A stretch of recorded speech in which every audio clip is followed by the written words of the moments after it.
silence in respect of Ray. He was, of course, for many years a member of this committee. He was a councillor on Broxtowe for at least 12 years, and he was the mayor of Stapleford as well, and a Stapleford town councillor.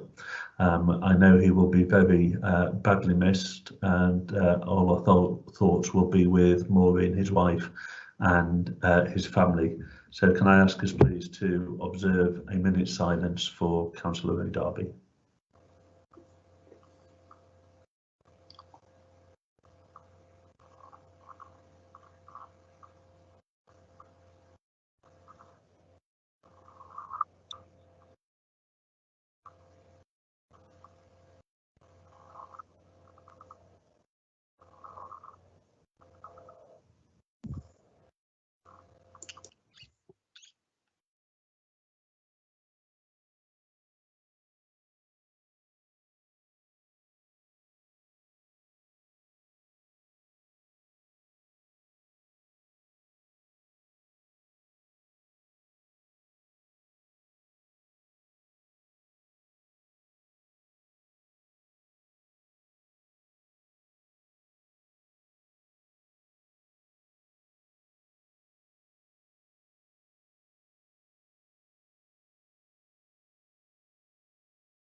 Thank you, councillors. Thank you. To explain to anyone watching what's going to happen this evening, we firstly have some administrative items that we will deal with, and we will then get on to the substantive planning applications that we're going to consider. For each application, the process that we will go through is I will invite Ryan Dawson, who's the head of planning, to introduce the application. We will then have public speakers. Normally in a non-COVID situation, we would all obviously be meeting together and the speakers could actually address us directly. That's not possible on Teams, which we use for these broadcasts because of the limitations of the technology. So we've invited people to submit a letter which Jeremy Ward from our Democratic Services team will read to the committee. After that, I will invite the ward councillors to speak if they're not members of this committee and wish to do so. We will then move the recommendation in the report. I will move that because that's the formal process that starts the discussion going. It will hopefully be seconded by Councillor McGrath, who's the deputy chair of this committee. And with that, we'll then open up the discussion. Us moving the recommendation and seconding it does not imply that we necessarily agree with it, nor does it imply that we necessarily don't. It's simply the process which then opens up the discussion. Once everyone's raised any issues that they want to raise, then we will vote on the application. And that is a simple majority vote in terms of whether we grant permission or not. If permission is granted, or if the recommendation is accepted for each application, then that is the end of that item. If the recommendation is overturned by the committee, then there would have to be another very short discussion to explain or to identify which grounds we were overturning the decision on, so that that's clear and that can be recorded in the minutes. So that normally just takes us a couple of minutes to clarify exactly what we're saying.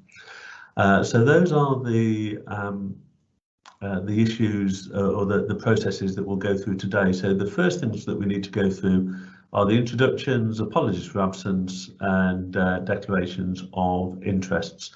So I'm going to ask Jeremy Ward to take us through those. Mr. Ward. Thank you very much, Chair.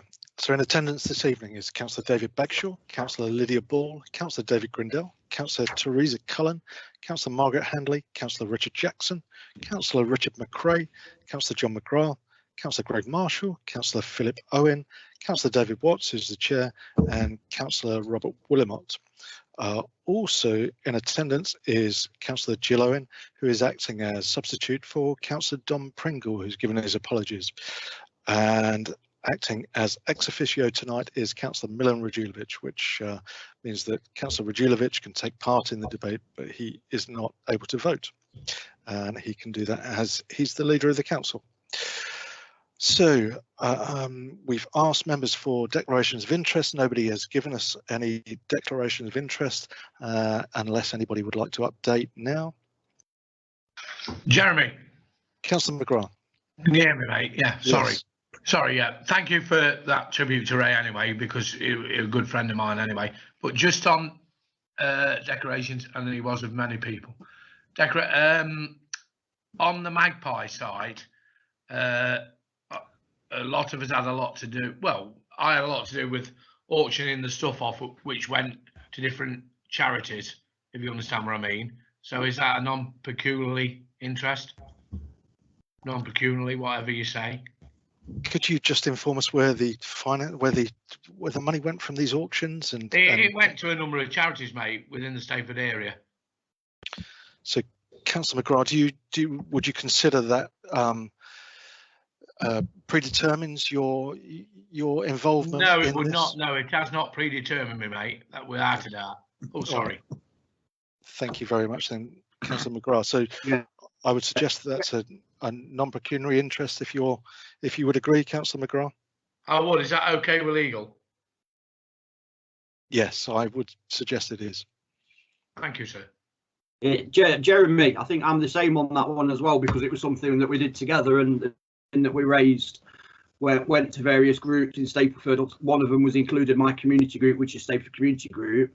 But since we did that, we've had no, I won't even know who the blokes were if I walk past them in the street. We've had no contact with them. Obviously, it doesn't make any difference to me on how we judge this tonight, because I do it on the paperwork in front of me. But yeah, it as John says, it's definitely something we need to mention just to be on the safe side, isn't it? Thank you, Councillor. I agree with Councillor McRae there. We've had no contact with him since, and that's the truth. Okay, so I'm taking that from both Councillor McGrath and Councillor McRae that neither are predetermined as to this this application this evening. Thank you. Thank you very much then, Chair. That's back to you then. Thank you very much. Although the slide makes reference to minutes of the last meeting, in fact, we don't have any minutes to go through because this is the second of two meetings in very quick succession. So the minutes from the last one aren't ready yet, and the minutes from the one before were dealt with at the last meeting. Item 3 is notification of lobbying. It is quite normal. Just realised I've not turned my camera on. It is quite normal for members to be lobbied in respect of planning applications. That's a normal part of the process, but so that everything is absolutely above board, we do ask members to fill in a form to declare that they have been lobbied. And if members are going to speak on any issue, could I ask you to say publicly as well that you've been lobbied, so that anyone who is watching the applications tonight, the meeting tonight, is aware of that. It just makes sure that we're being absolutely transparent in all that we do. Okay, and with that, we then move on to the items that we're looking at tonight. And the first one is to construct a retirement and specialist care community comprising 31 two-bedroom bungalows, 33 assisted care units and 36 one-bedroom flats, together with communal facilities.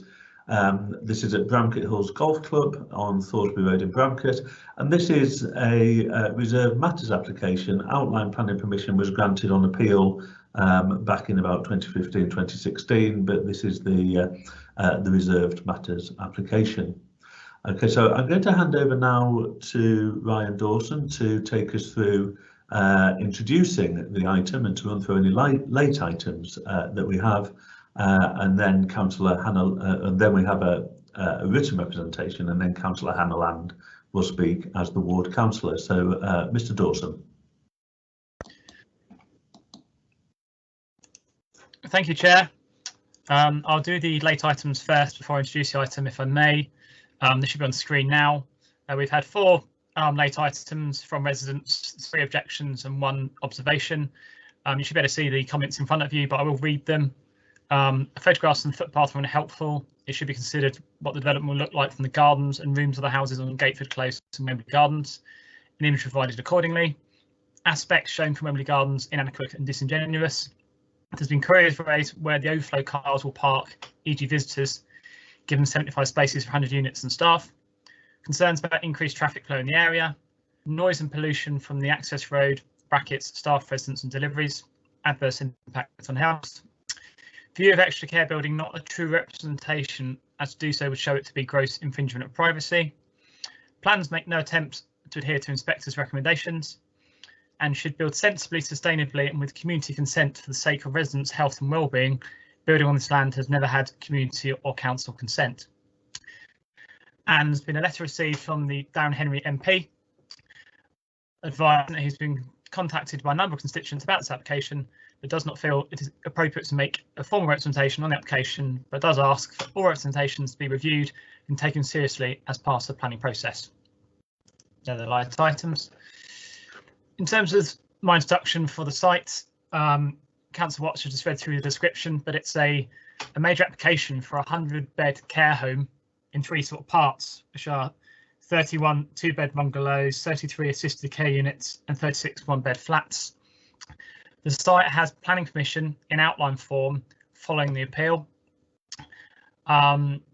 This application before us is a reserved matters application considering issues of appearance, landscaping, layout and scale. The access and the principle has already been determined following the appeal.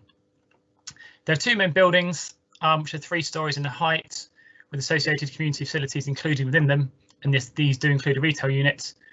And there's 3 smaller 2-storey buildings which contain the 31 bungalows. At some point through the PowerPoint, you'll see maps explain and sort of layouts showing all this. There's a 15-metre landscape buffers are proposed to the north and south of the site. These will provide open space for the residents, but they link into the nearby bridleways and the area of public open space proposed to the east. At some point, please are looking at packs at paragraph 1.8 in the map there, which shows this in more detail. And part of the site is a green infrastructure corridor. The main issues, as we see it from planning perspective, are both the design and the impact on amenity. This is both neighbour amenity and visual amenity. We do consider the design to be acceptable, and the building has been designed around the contours of the land in its elevated position. We also consider the separation distances to be acceptable, and the visual impact will be lessened as the vegetation matures. Paragraph 1.3 explains this in much more detail, as 6.3.3 does in the report as well. But essentially, it's 37 metres to the closest property on Wembley Gardens, and the north-facing rooms have no balconies and oil windows, which is again have been included in the scheme to reduce the impact on neighbour amenity. The building itself is largely red brick. The buildings, sorry, largely red brick with some cladding and blue and black tiled roofs. The materials are generally reflect the contemporary design of the buildings and in keeping with those in the locality. There have been various amendments submitted during the scheme throughout its consideration, and these include the reduction in the height of the main buildings, and again, these reduce impact. I won't go through all of these amendments, they're covered very well in the report, but paragraph 1.10 does cover the amendments in detail, and these were we consulted on. There's been lots of comments, several objections which can be seen in the report alongside a comprehensive assessment of the key issues. And I also reiterate the reconsultations. Again, the comments received were summarised as the conversation went on. Sustainable design principles have been used and incorporated throughout, and these include features such as fabric first, solar panels and electrical vehicle charging points. There are no issues with regard to flooding. The site will mimic greenfield rates, as is the case with such large sites. No objections in that respect, and no issues with regard to ecology. And all of these issues are also contained within the conditions. We also believe that 75 spaces, parking space is sufficient. And as I said at the start, access to the site has already been agreed. Only other point for debate starts is that the section 106 has been agreed as the outline, but it does suggest the area of open space, as I've already alluded to, and £29,000 worth of off-site affordable towards off-site affordable housing and 99,000 towards bus shelters. So that's it. Thank you, Chair.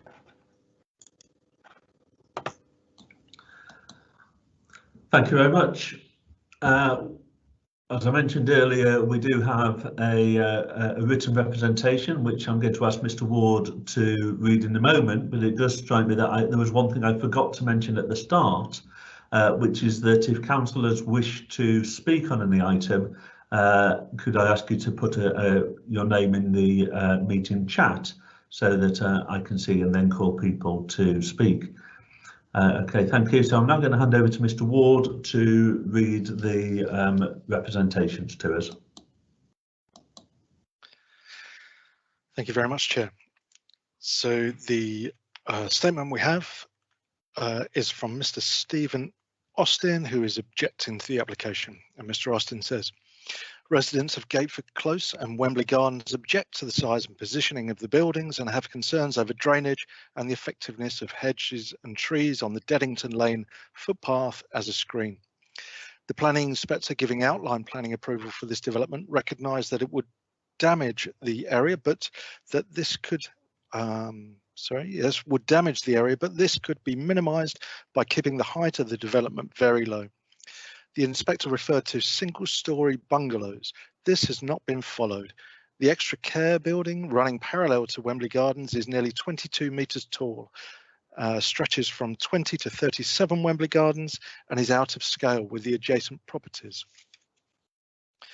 The slope up from Wembley Gardens onto the golf course is substantial. The ground floor of the extra care building is therefore level with the eaves of the houses on Wembley Gardens. The windows of all floors look directly into bedrooms. The extra care building's elevated position, close proximity to Wembley Gardens and nature of its business plus retail facility mean that there is a substantial loss of amenity to the properties on Wembley Gardens, including loss of privacy, restriction of sunlight, noise and nuisance. The independent living building is similarly large, being over 18 metres tall. It is 3 stories high, well up the slope and overlooks Close and Wembley Gardens, invading privacy. The plan also includes 2-storey blocks of flats. Drainage on Bramcote Moor has always been a problem as the sandy soil of Bramcote Hills changes to the heavy clay of Bramcote Moor at the Deddington Lane path. Adjacent gardens are always wet and houses on Wembley Gardens and Eastcote Avenue are subject to flooding in heavy rain due to runoff. Severn Trent's statement regarding sufficient surface water drainage capacity is not correct. Building on the golf course will alter the drainage characteristics of the area and roofs and hard surfaces will concentrate flows. It is vital that surface water drainage off the golf course does not worsen an already existing problem. To be sustainable, it must take into account climate change when the very heavy rain of June 2020 will become the norm. The drainage plans to date do not demonstrate that this has been done. The trees and hedges along the Deddington Lane footpath do provide some screening for the adjacent houses, but they are deciduous, losing their effectiveness for 5 months of the year and are in very poor condition, covered in ivy. They do not provide satisfactory privacy. Additional and replacement planting is a double-edged sword, with higher hedges further reducing sunlight to the gardens of the neighbouring properties. The problem is increased by the slope of the land. This development should not be allowed to proceed. The design can be reconfigured, moving large buildings away from existing properties, and concern over drainage and screening should be addressed. And that, as I say, is from Mr. Stephen Austin. Thank you, Chair. Thank you very much. Now, before we move on to Councillor Land, Councillor Jackson wishes to raise a point of order. Councillor Jackson. Thank you, Chairman. I'm grateful. I won't comment on the content of that submission. I was copied into an email, though, from Mr. Austin. I think most members were. And he was clearly under the impression that he had to submit a written statement, which he's done, and it has a lot of work has obviously gone into it, including some mock-ups of the impact, some pictures and lots of photographs in that. I wonder if it's possible for Mr. Ward to share that with us on screen today. Let me just take a second. It could well be possible, Can I just take a second, Chair? Yes, certainly. Well, whilst you're looking at that, Jeremy, we'll move on, and then hopefully we can get back to those images in due course. So the next person to speak is Councillor Hannah Land, who is one of the ward councillors for Bramcote. So, Councillor Land. Thank you, Chair. Sorry, my camera's taking a bit of time. Yeah, I'm really pleased that Mr. Austin's letter has been written out, and I really hope that the pictures that he sent accompanying the letter can be shown, because it really gives a good indication of how overbearing the proposed buildings will be. I have had numerous contacts from residents of Wembley Gardens and the surrounding areas in Bramcote objecting to this development. I think it's just too high for the topography of the old golf course, and even despite the best efforts to provide screening, covers on the windows, etc. I think it's just too overbearing for the surrounding area. Not to mention also the floods that we saw in June 2020 were like nothing else we've ever experienced in Bramcote, and residents of East Coast Drive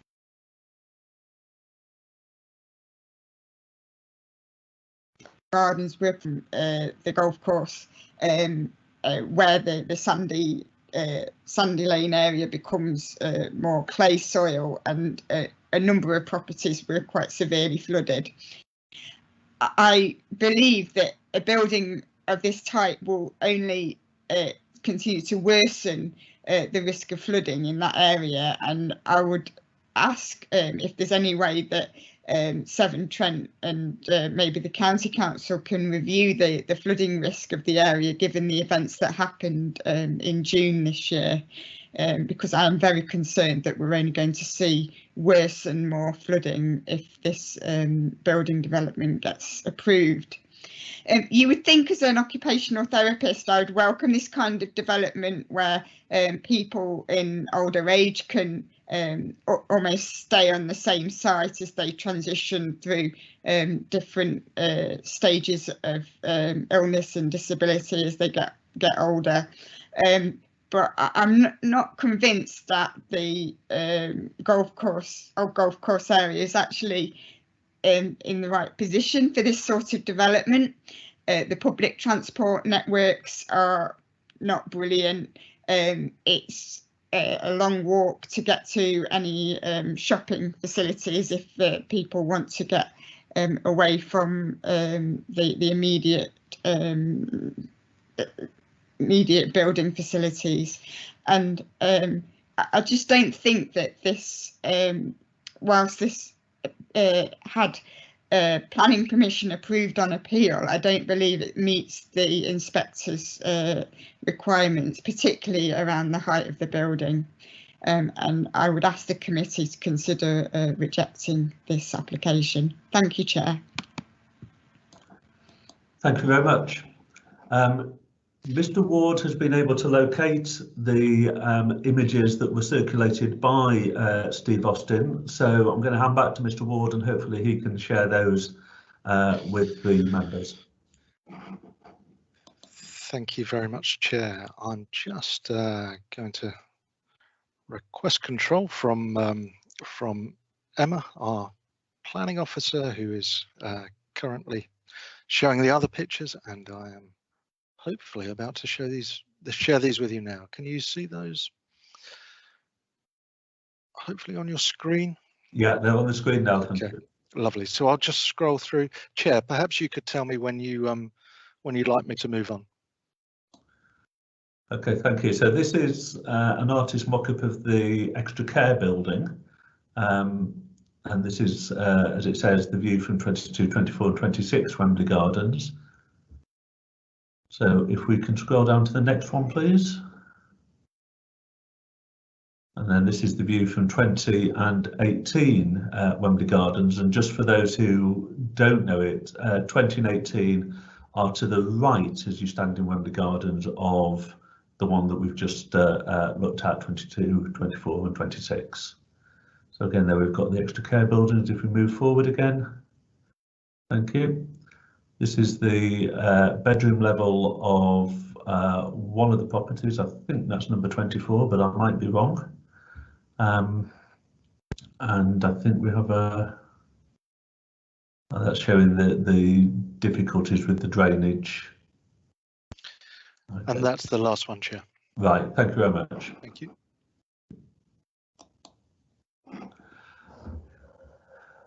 Okay, if we can give control back to Emma of the images.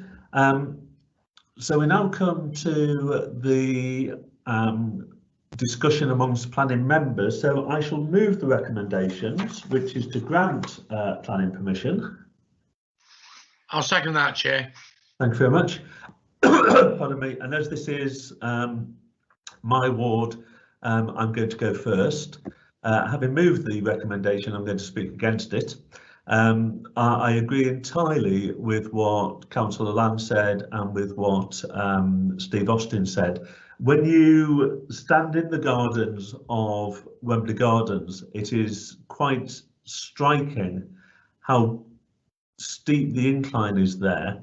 The proposed extra care facility will be about 37 metres away from the houses, and whilst it's described as being 2-storey, it is in all intents and purposes a 3-storey development. It will be extremely overbearing. The inspector referred to a very low level, and I can't think of what version of reality this is considered to be a very low level development, and so it is completely wrong for the area. The impact on the existing residents will be immense and irreversible. To put it in context, people on the ground floor of the extra care building would be looking down into the bedrooms of the residents on Wembley Gardens. It is just the wrong design for this site. Just completely wrong. I acknowledge that this site has outline planning permission. I'm not arguing against a development on there of a retirement complex of some sort, but this is totally not what the inspector had in mind and not what would be acceptable. I think also in the introduction, when it was suggested there were no flooding issues, a lot of residents' eyebrows will have shot straight off the top of their foreheads. I spent a couple of days in June of this year visiting, as did Councillor Hallam, visiting all of the residents who have been flooded. This included properties in Wembley Gardens itself, properties in Eastcote Avenue and properties in River Green Crescent, which is the next road down, all of which were flooded by water coming off this site. Yes, this was truly exceptional rainfall in June, but climate change is real. It's becoming more and more often that we're encountering record levels of rainfall, record climate effects, and so we need to make sure that we have proper provision in there not to make matters any worse. Putting a load of concrete on this site will make it worse, and I haven't seen anything in the report that suggests that any mitigation measures are really suitable at all. And those are the two major concerns that I have. Firstly, the impact of amenity on residents of Wembley Gardens, also residents of Kilburn Close and residents of Gateford Close, which are the two adjoining roads. And secondly, the flooding impact and the need to ensure that we don't make matters worse for the existing residents. And so for those reasons, I would take a lot of persuading to vote for this, and my intention is to vote most certainly against this application. Okay, thank you. Now, Councillor Radulovic has indicated to speak, and then Councillor Jackson and Councillor Owen. So, Councillor Radulovic, please. Thank you, Chairman. And like many members of the authority, we're very disappointed with the inspector's recommendation to grant outline permission. However, when looking at the detail on this, it's clear that the development proposed tonight is contrary to what we believe to be the inspector's report to be, and the interpretation that we put on it regarding low level seems to be at variance with what the developers propose.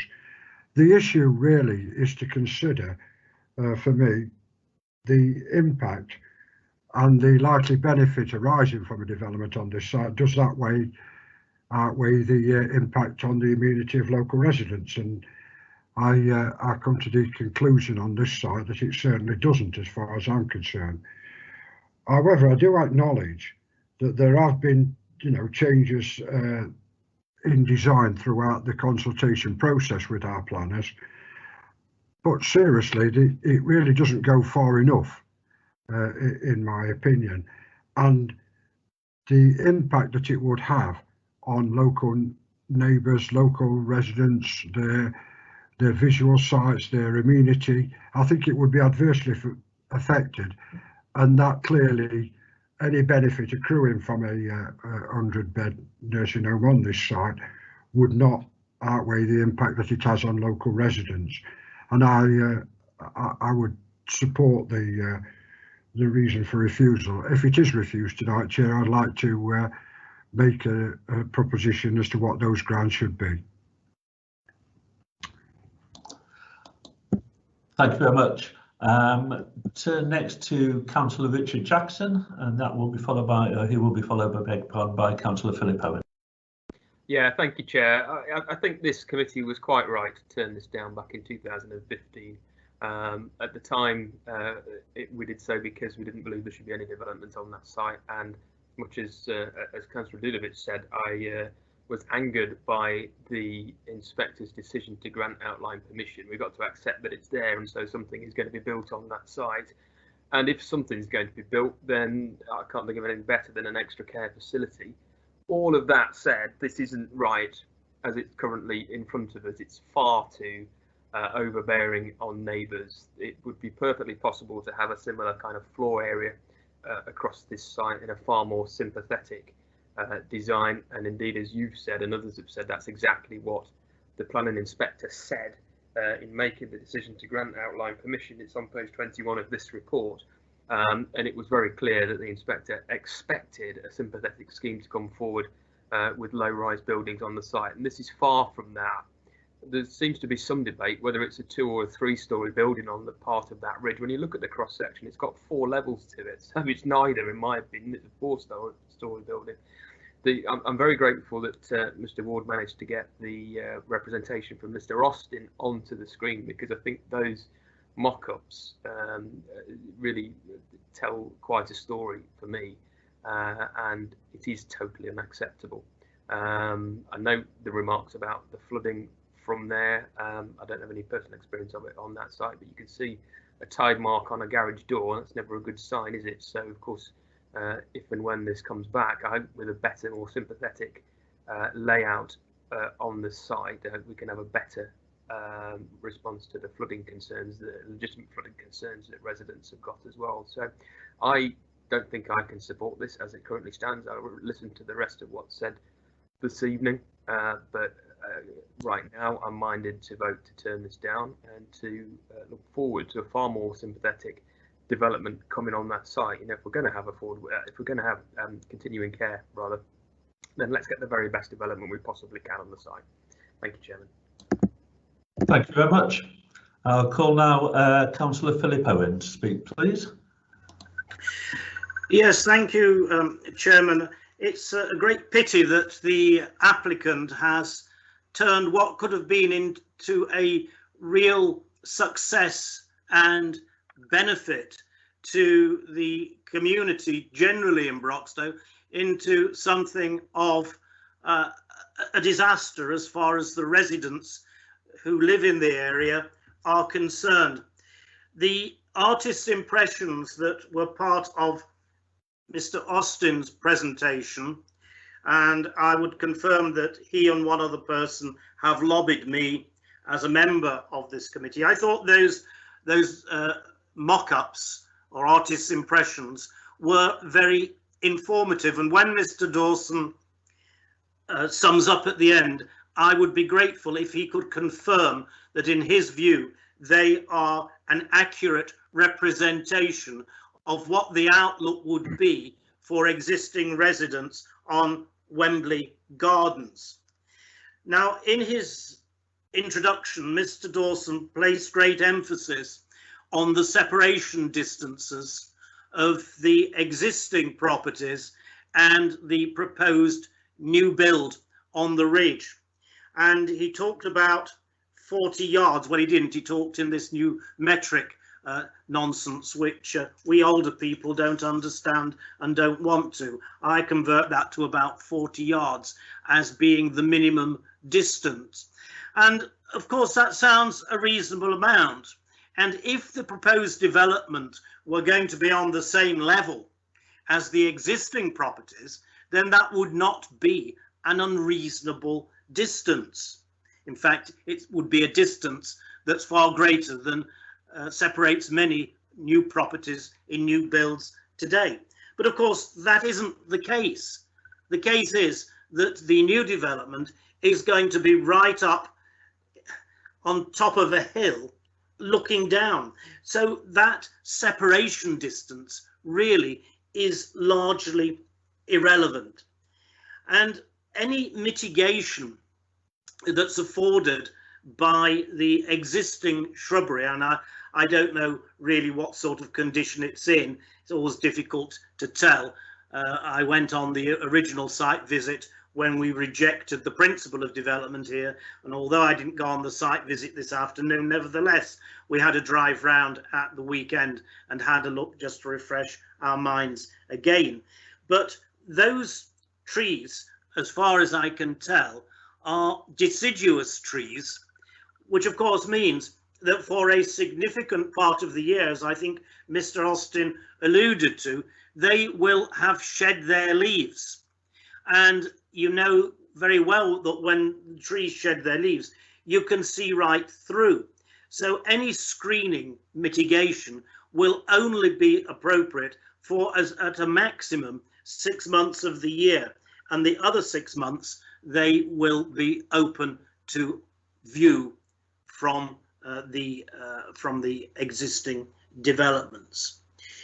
I'm a little hesitant to cite flooding as a reason for rejecting this application because we seem to be inconsistent as far as flooding issues are concerned, and I think back to our last meeting regarding Field Farm and the potential for flooding there. So I'm not convinced that that would be an argument that would stand up at appeal. But I think it's right not to defer this application and go back to the applicant to try and seek modifications, because it's clear from the report that that has been going on throughout the course of the submission. I think it's right that we say no. I think it's right that we say no to this application, because it seems clear that the developer doesn't wish to change what they are putting in front of us. Otherwise they would at the consultation stage, bearing in mind the local objection. So I think it's right that we send out a clear message as a committee to say, no, this is not acceptable. It's not only not in keeping with the area in which you're proposing to build, but it's also not in keeping with the appeal inspector's report, which to my mind quite clearly said that the buildings should be of low rise. Now, low rise to me is 1 story, and I think that would, in the context of the whole area, That's got to be one story. So I think it would be right and proper to refuse the planning application tonight, and I think we would have a very strong case if the applicant decided to go to appeal, because surely any new inspector would not disagree with the findings of the previous inspector. So I intend to vote against the application tonight unless anybody can persuade me to the contrary. Thank you, Chairman. Thank you very much. Okay, now, does anybody else wish to speak? Nobody else is indicating. If you do wish to speak, please indicate now. Nothing's coming through, so we can start to move towards the vote. A few people have said about sending a very clear message that this is not an acceptable scheme. I would like us to reinforce that. I hope this may well be a unanimous vote, so I'm going to invite or ask that we have a recorded vote. If somebody would second that, please. I'll second that, Chair. Thank you very much. And that way, if we do have a unanimous or a nearly unanimous vote, then we can, pardon me, we can send that message to the developers, and indeed if it goes to an appeal, to the inspector as well. Before we vote, I'm just going to ask Mr. Dawson if there are any points he would like to pick up on, and of course he was asked the question about the accuracy of the residents' visuals that were put forward. So I'm going to hand back to Mr. Dawson to deal with any matters that he wants to deal with. Thank you, Chair. I'll deal with the mock-ups first. Is that the planning department hadn't seen those mock-ups to today, so I can't sort of verify the scale of those at all. So I really, in terms of members' decisions, I think all your views seem to be quite clear and justified, but it's the actual detail and the scale of those mock-ups I can't confirm. So I have no idea whether they're a fair representation or not, unfortunately. With regards to the specific wording of the appeal decision, because a few people have alluded to it, my officers have kindly found this out for me. They just talk about the height kept very low. So that's the wording in the inspector's report's height kept very low. With regards to the screening issue or vegetation issues raised, it will take time for them to mature. There's a landscape scheme proposed, but any vegetation does take time to mature, so I fully appreciate that. Two other points is the visual prominence in terms of amenity. Yes, the levels issue needs to be considered, as well as separation distances, so I take that point on board. I would argue, though, that there has been no objection from the LLFA, the lead local flood authority, or Severn Trent Water on this site. Now, I do have sympathies with anyone that's got flooded in the past, and there have been issues here with flooding, but as was no objections from the lead groups, and the outline had conditions, and any permission on this site will have conditions to make sure that this site is dealt with under current greenfield rates plus climate change, as per is the case. I think we'd be wrong, a very hard push to actually justify a reason for refusal on flooding grounds. I will remind members of the discussions I had with the two sites last week, where similar issues were risen and similar discussions are made, that whilst it's clearly an issue, climate change is clearly an issue, and this is happening more regularly, the two main bodies here in terms of flooding haven't raised any objections. Therefore, I think if we do refuse this scheme on flooding grounds, it's really unsubstantiated. I'm happy to get clarity from legal on that if members choose that to be necessary. Nothing further though, Chair. Thank you. Thank you very much. Going to hand over then to, I beg your pardon, Councillor Jackson wishes to come in again. Councillor Jackson. Yeah, thank you, Chairman. In light of what Mr. Dawson said about the photographs and the mock-ups that we've seen, I just want to make clear that I'm making my decision based on the official sections, which are on page 35 and 36 in the agenda, and I assume they've come directly from the applicant. So I think there's enough there in my mind to demonstrate that this is a grossly out of scale development at height and too close to those properties, whether or not those photographs we were sent separately are accurate. Thank you, Chairman. Thank you. I think that's a very valid comment, and I'm sure one that applies across the board. Now, Rosina from Legal wants to come in and raise something, so Rosina, over to you. Thank you, Chair. Just really following on from Mr Dawson's comments. So just reminded the committee members of the importance of having reasons for refusal that can stand up to scrutiny on a planning merit and supported by robust evidence. So if the members are minded to refuse, it must be justified against the relevant policies, plans and other material planning considerations. So I just really wanted to reinforce that point. Thank you, Chair. Thank you very much. Nobody else indicating to speak, in which case I'm going to hand over to Mr Ward to take us through the recorded vote, please. Thank you very much, Chair. So the original proposal was made by Councillor David Watts and seconded by Councillor John McGrath, and the officer recommendation is to resolve that reserved matters be approved subject to the conditions contained within the report, and then a recorded vote was proposed by Councillor David Watts and Councillor John McGrath. So we'll now conduct the vote. Councillor David Bagshaw. Against. Councillor Lydia Ball. Abstain. Councillor Grindell. Against. Councillor Cullen. Against. Councillor Handley. Abstain. Councillor Jackson. Against. Councillor McRae. Against. Councillor McGrath. Against. Councillor Marshall. Against. Councillor Philip Owen. Against. Councillor Watts. Against. Councillor Willimont. Against. And Councillor Jill Owen. Against. Thank you very much. I'll just give you some details on that. So there was no votes for, 11 against and 2 abstentions, Chair, and that will be recorded within the minutes. Thank you very much. Councillor Radulovic indicated that he wished to put forward some grounds for refusal, so I'm going to hand back to Councillor Radulovic, please. Thank you, Chairman. In proposing the grounds for refusal, can I just first of all place on record my concerns at the lack of comment by the local flood authority and Severn Trent regarding these proposals, please. But I would ask you to look at the reasons for refusal, and these being the development, by virtue of its scale and prominence, would adversely affect the amenity of local residents, local properties to their detriment, and the development would be contrary to policy 10 of core strategy and policy 17 of the part 2 local plan.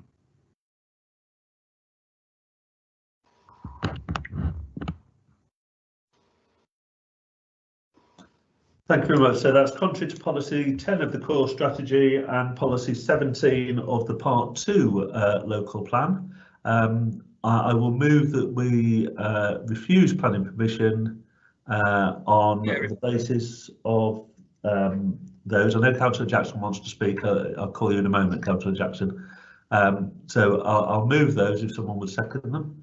I'll second that, Chair. Thank you. So those are a reason for refusal, but Councillor Jackson wants to come in. Yeah, thank you, Chair. I just wonder if we shouldn't add in as another grounds for refusal that it's contrary to the inspector's comments. I'm sure you can word it a better way than that, but it clearly is. And so that's it's part of my decision why I want to refuse this. So if that can be added in, I'd be grateful. Yeah, I'd be very happy to agree with that. So contrary to... Chair, can I just interject on that point? I accept that, but it becomes a subjective term. What is low level? And I was trying to avoid that for the purpose of any appeal that may be submitted to the authority. The reason for refusal is strictly on the grounds that its scale and prominence would adversely affect the amenity of local residents, and I didn't want to include the elevations on that because that is a subjective matter and doesn't state a size. It just refers to a low level. Well, what is low level? And that I didn't want to obscure the issues. Yeah, I see your thinking on that. I have to say I don't actually agree. I think because the inspector didn't just say low level, but very low level, it certainly implies something much smaller than what's been proposed. And I think it would be appropriate in this case to actually include that as well. Would you be happy with that, Councillor Radulovic? I'd like to try and get unanimity if we can.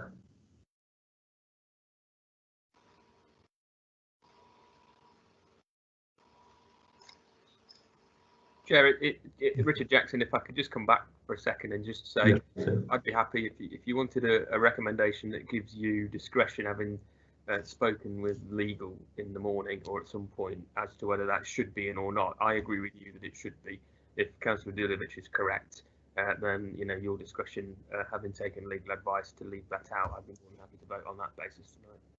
Okay, well, that seems to be a sensible compromise. So in which case I will amend my recommendation to be that planning permission be refused and the grounds to be delegated to the head of planning in consultation with myself and the head of legal.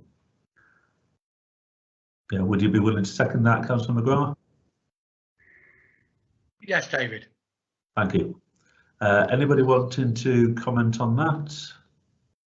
Or can we go straight to a vote? No other comments, so we can go to a vote on that, please. Mr. Ward. Thank you very much, Chair. Councillor David Bagshaw. For. Councillor Ball. Abstain.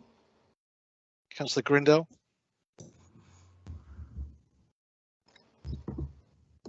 Councillor Grindell. For. Councillor Cullen. For. Councillor Handley. Abstain. Councillor Jackson. Or Councillor McRae. or Councillor McGrath. For. Councillor Marshall.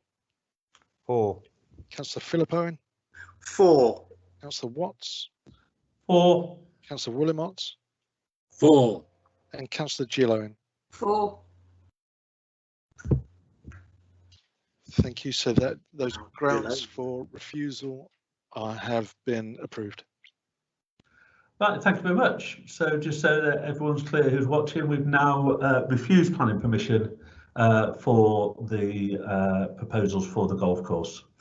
Okay, we move on then to item 4.2. This is to construct a 78-bed residential care home with associated parking at the site of the Magpie on Toton Lane in Stapleford. Members may know the what is now currently the open area because the Magpie has been demolished. So I'm going to hand over to Mr. Dawson to introduce this application to us, please.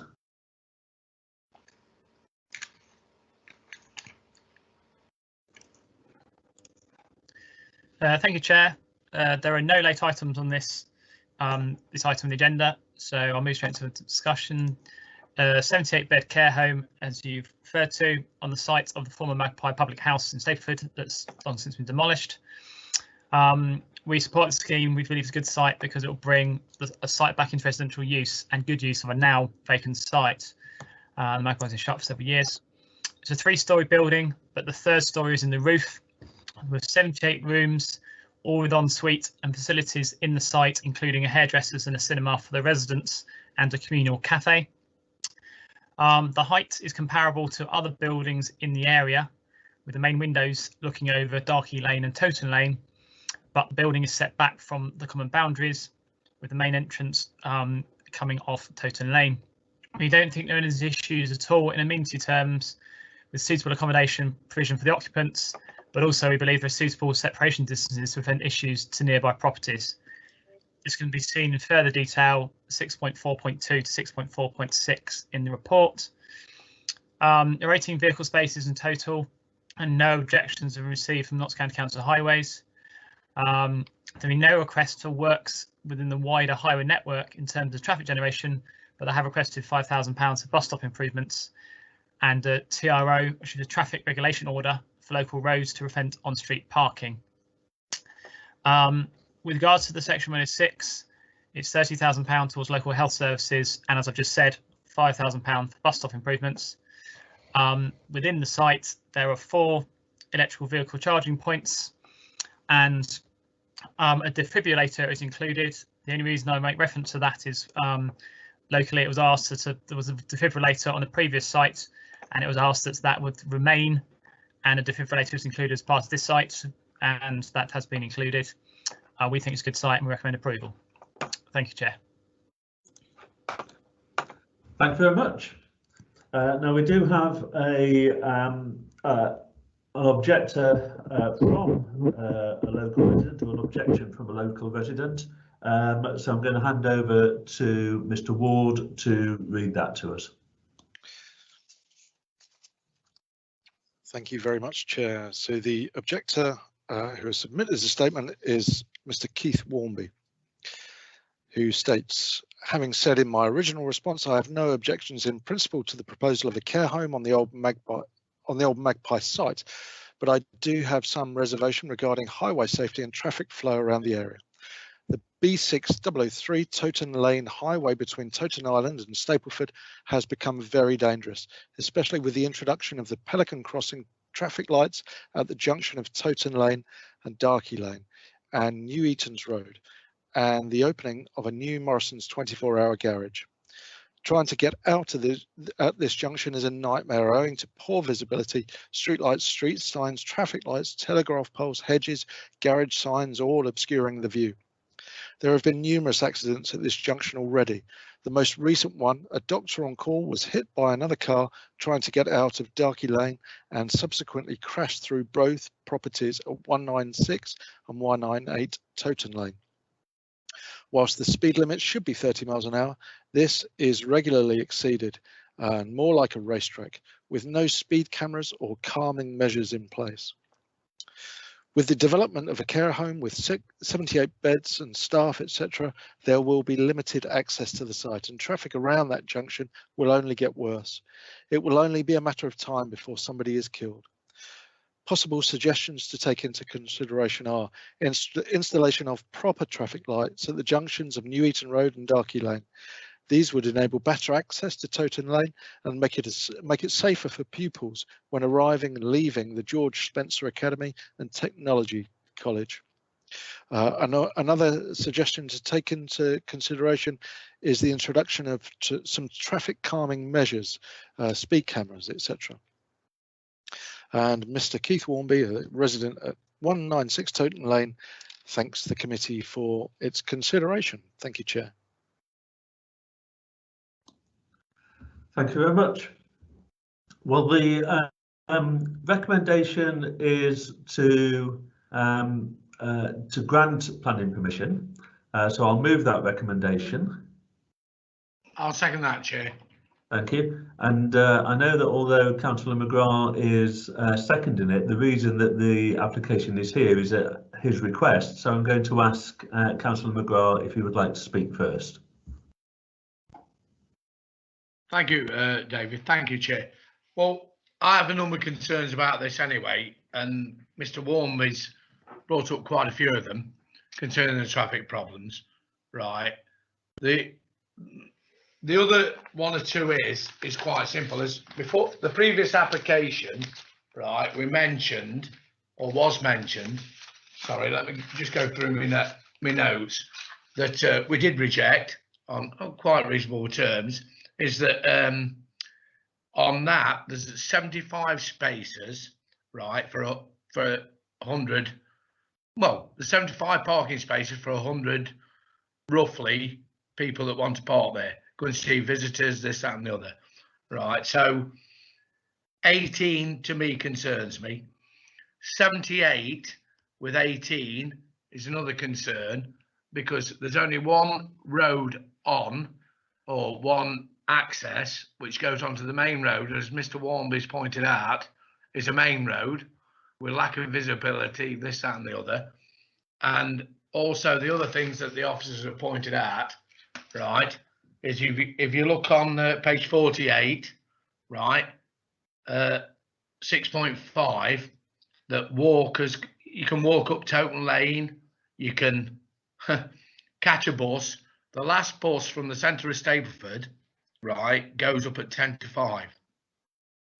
So most people will want to come and see their elderly residents, right, or parents, right, after 10 to 5, because most people are working and try and build the time around weekends and all that. which will also cause a problem around Darky Lane, the Westerlands, Brunswick Drive and all that. I know County Council have said that they'll put TROs in, but what does a TRO achieve? Because we have got no officers or anybody to enforce that at weekends, because that's when most people get visited. And at the end of the day, 78, right, I think is too big. I think it's too overbearing. I think we need to go back to the applicant again and speak to him about trying, you know, it's a fantastic idea. And, well, without a doubt, we need this in this day and age, but it's just too overbearing for the area, especially on a main road. And I think we need to look at it again. And I'm recommending that we object the application, and that's the way I'll vote, because I think we need to look at it again. Thank you for my time. Thank you very much. I'm going to hand over now to Councillor Richard McRae.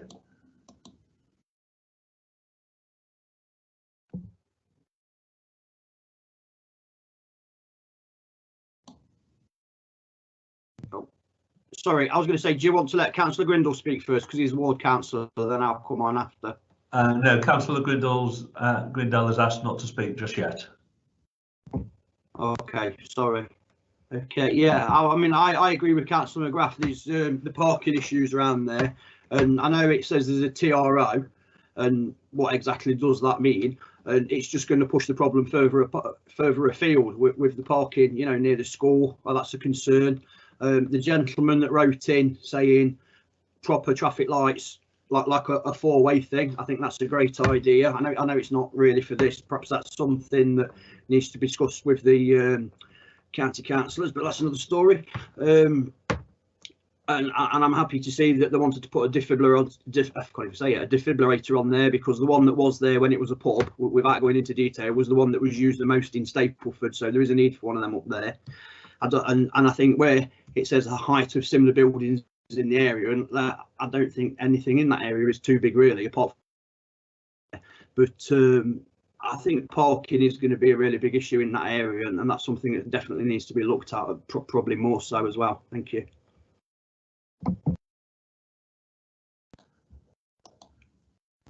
Thank you very much. Is anybody else wishing to speak on this?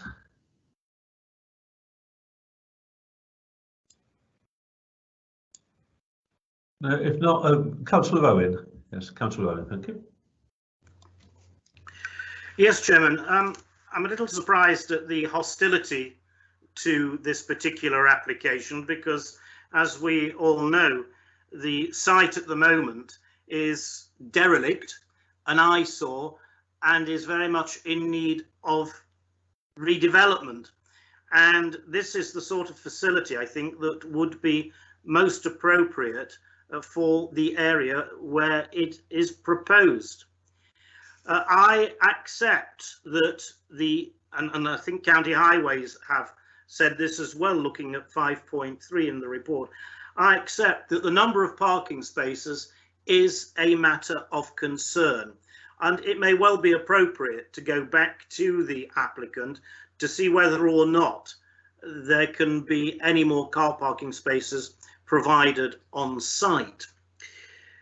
The suggestion is, as you will see from the report, that one of the conditions that we put on, if we approve it, is that the developer will need to apply and pay for a traffic regulation order in respect of restrictions on Darky Lane. Now, one of the previous speakers says, what does that mean? Well, it means that you can't park if you've got double yellow lines, apart from dropping off and picking up. And then goes on to say there are no officers to enforce. Well, there are officers to enforce, because they do it quite regularly when there are reports of people parking illegally. So that is not an argument to suggest that there are no officers to enforce. What hasn't been mentioned is that this particular development will provide a number of additional jobs. I don't know how many staff it is proposed to employ, but there will be a number of jobs being provided, and I would have thought that that was something that would have been welcomed in the area, additional jobs for local people.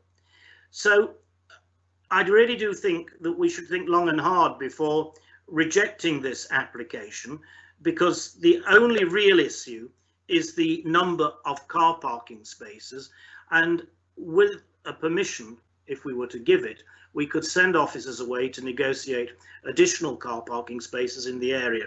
And as far as visibility is concerned, the county highways have said they would require a visibility display of an appropriate width and access, and a swept path to demonstrate vehicles such as an ambulance can turn within the site to be submitted and agreed.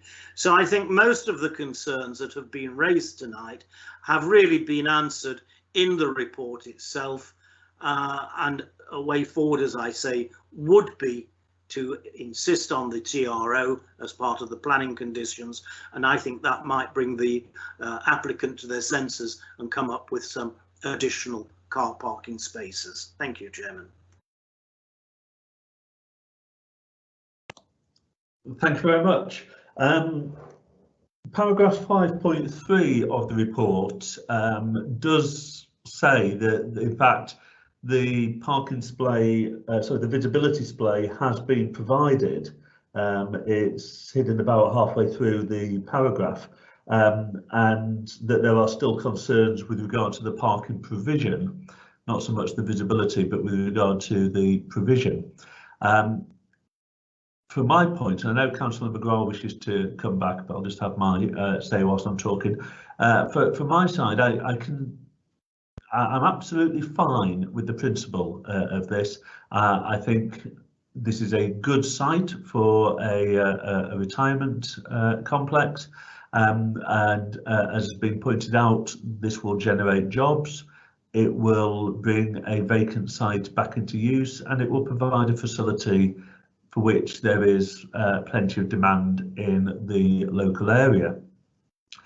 I don't think we can use this site to sort out all of the road problems, but I do agree entirely that we do need to be pressing county highways to come up with something better for there, and the suggestion of four-way traffic lights might be the appropriate way forward.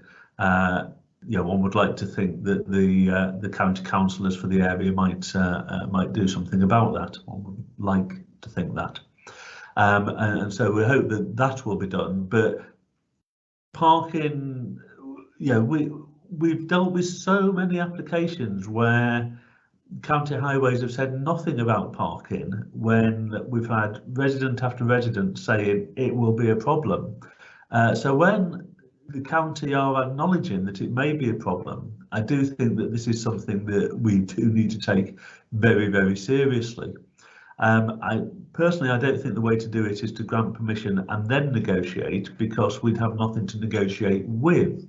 I think it would be much more appropriate to have those negotiations before we grant permission, and whether that would be through a deferral of this scheme or a refusal of this scheme and then further negotiation, I'm open-minded about. Okay, so that's my thoughts. I know that Councillor McGrath is waiting to get back in. Councillor McGrath.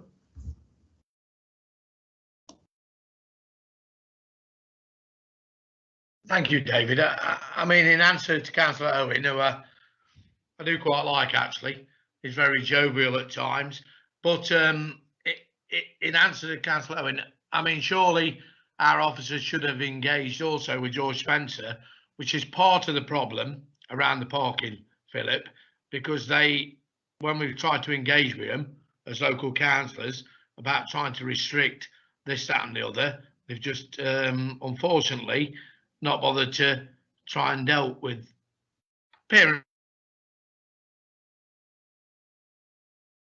on New Eaton's Road and Darky Lane and Tote Lane, which is a major road down to the... Sorry. Yeah, we lost you for a moment, so can you just repeat your last couple of sentences?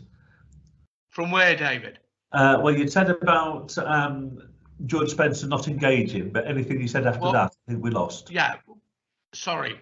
Well, George Spencer, for a number of years, we've tried to engage along Wellspringdale, New Eton and all that, Calmforth and all that, where parents obviously drop the children off.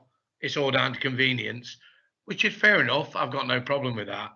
But actually putting something there with only 18 car parking spaces now causes a problem on the other side, as I call it, the river or the border around Brunswick, Darky Lane, Westerlands and all that, because we've never addressed it by putting something that I think, me personally, I've been contacted by residents as well, with 78, right? And I'm all for a care home in Stapleford, which allows people to go and see the people we love, right? But I think we need to look at I believe it's too big, right? And needs looking at.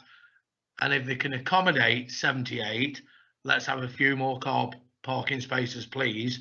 And look at the TROs and look at what we want to do around that area in particular, because it's a major artery into everywhere. Thank you. Thank you very much. Nobody else has indicated to speak, so I'm going to turn to Councillor Grindell as the ward councillor and see if he would wish to speak. Councillor Grindell. Yes, thank you very much, Chair. I've listened to what some councillors have been saying this evening, and I have to admit to you that before we logged on tonight, I wanted to see this this building up. And obviously I wanted to see some car parking, which there is there, 18. Regarding the roads, Totem Lane, etc. I can see where some councillors are coming from. There's a highway issues in this area. TPO, yes. But listening and thinking about this, Chair, I was to propose that we defer this, please, and it's to do with the amount to get 78 people. I think the building possibly is a little bit too big. If that is the case and it can be reduced slightly, we might be able to get some more car parking spaces in there. I do understand what Councillor Owen is saying, because he was up for it, which is very good, like me. But I'm being practical here, Chair, and listening to other councillors, which is what we're all supposed to do.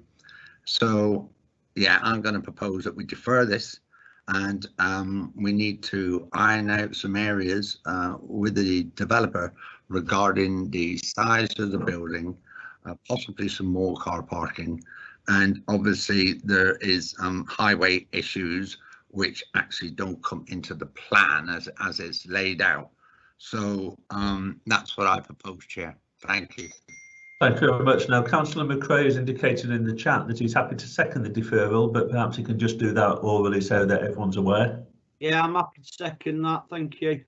Thank you very much. Well, we'll move then to a vote on deferring this. Nobody else had indicated to speak, so if you're in favour of deferring it, please vote for, and if you're against deferring it, please vote against. So I'll hand over to Mr. Ward to take us through the vote.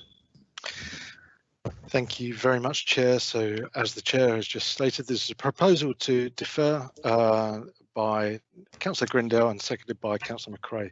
Councillor David Bagshaw. Yeah, I'm happy to support local councillors, so I'm for. Councillor Ball. For. Councillor Grindell. For. Councillor Cullen. For. Councillor Handley. For. Councillor Jackson. For. Councillor McRae. For. Councillor McGrath. For. Councillor Marshall. For. Councillor Philip Owen. For. Councillor Watts. For. Councillor Willamott. For. And Councillor Jill Owen. For. And the proposal to defer is carried, Chair. Thank you very much. So that application will be deferred to enable further discussion to take place, and we'll come back to a future meeting of the committee. And as that is the last item on the agenda for tonight at 8:15, I will declare the meeting closed. Thank you very much. Yeah, good night. Thank you, David.